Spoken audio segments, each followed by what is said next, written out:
So in conclusion, let's just have a closer look at Competency 92. As part of the PowerPoint presentation, understand the concepts of process and content and shift the focus of the group. When such a shift will help the group move towards its goals, or to shift the focus if they drift off, to bring it back to either what the group topic is for that day or what's being discussed, or in an individual session, what's being discussed on the patient's treatment plan. And then it's broken down into knowledge, skills, and attitudes. So let's just have a look at the knowledge here. You have the concepts of content and process. So there's the difference between the group or individual process and the content of the discussion. So what the patient is saying may be different from what the patient or group is actually feeling as part of the process that they're going through. The methods and techniques of group or individual problem solving, decision making, and addressing group conflict.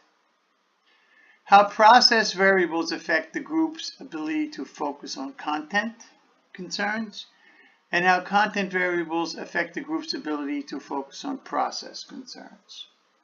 So let's just have a look at this word process. Process.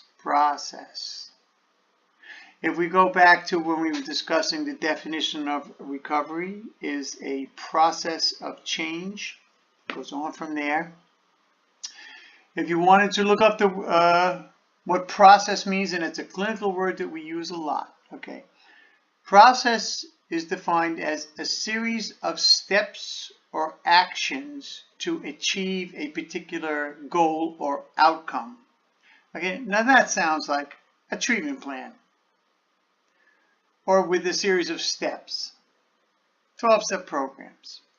But as far as treatment plans go, a treatment plan is a series of objectives or steps that an individual will take to achieve a particular goal, which is, recovery, yes, but there's other issues there, family, legal issues, social issues, and as well as substance use disorder.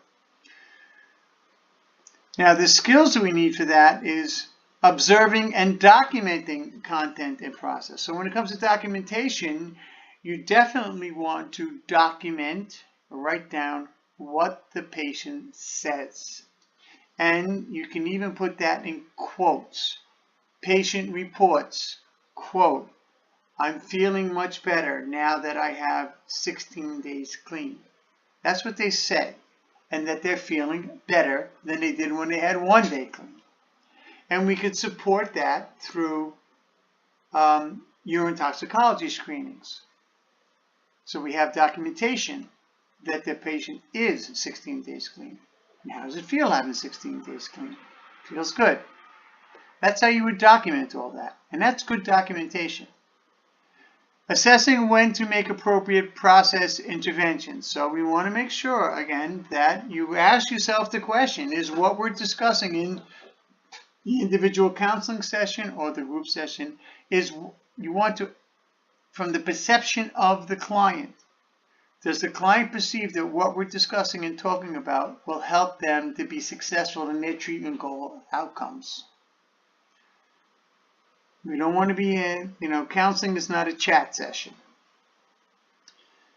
So using strategies congruent with enhancing both process and content to make individual and group goals. So what we're discussing in group and in individual is the achievement of their treatment plan goals or the treatment plan objectives to achieve a goal. As we explained about SMART goals that are observable, measurable, definable. So the attitude, our attitude, appreciation of the appropriate use of content and process interventions. So, again, does the client perceive that what you're working and discussing with them is going to help them be successful in their treatment plan goals and objectives, or their life skills, life goals and objectives? Otherwise, we're just, we're not a group, is not a coffee clutch, these aren't chat sessions. We're professional counselors, and we're working in collaboration with the patient to achieve their treatment plan goals.